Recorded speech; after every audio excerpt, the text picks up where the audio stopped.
जंगलात सफारी सुरू होताच आमच्या ड्रायव्हर आणि गाईडने आपापल्या सोर्सेसकडून वाघांचा मागोवा घेण्यास सुरुवात केली.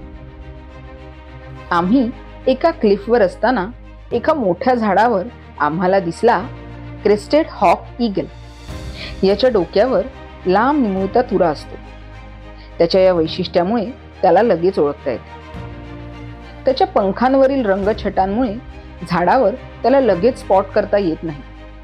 आपल्या शिकारीच्या शोधात तो बऱ्याचदा झाडाच्या शेंड्यांवरील कमी पाने असलेल्या फांद्यांवर दिसून येतो. थोडे पुढे येताच आम्हाला काही जिप्सीज थांबलेल्या दिसल्या.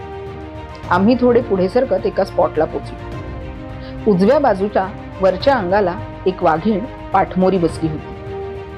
ती होती T-141. आम्ही बराच वेळ तिला बघत तिथेच थांबलो.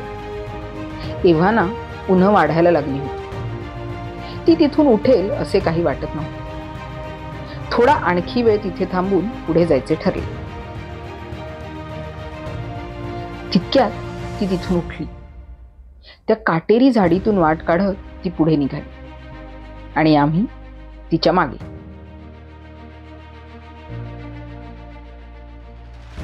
झाडांच्या सुकलेल्या फांद्यांमधून पिवळी आकृती पुढे सरकताना दिसत होती.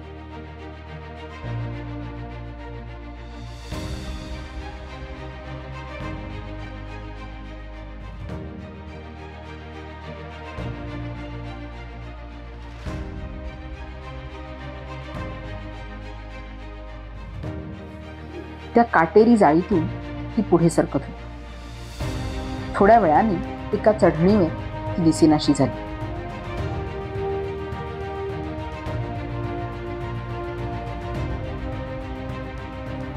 थोडा वेळ तिकडे थांबून आम्ही पुढे निघालो. थोडे पुढे आल्यावर आमच्या गाईडला एका झाडावर दिसले हे 2 छोटे स्कॉप्स आऊल.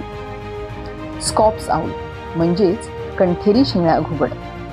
हे आकाराने इतर घुबडांपेक्षा लहान असते. झाडांच्या खोडावर नैसर्गिकरित्या बनणाऱ्या ढोलीत याचे वास्तव्य असते.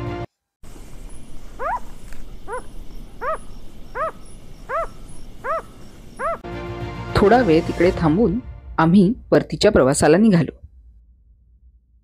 तुम्हाला आमचा चॅनल कसा वाटला हे नक्की कमेंट करून सांगा.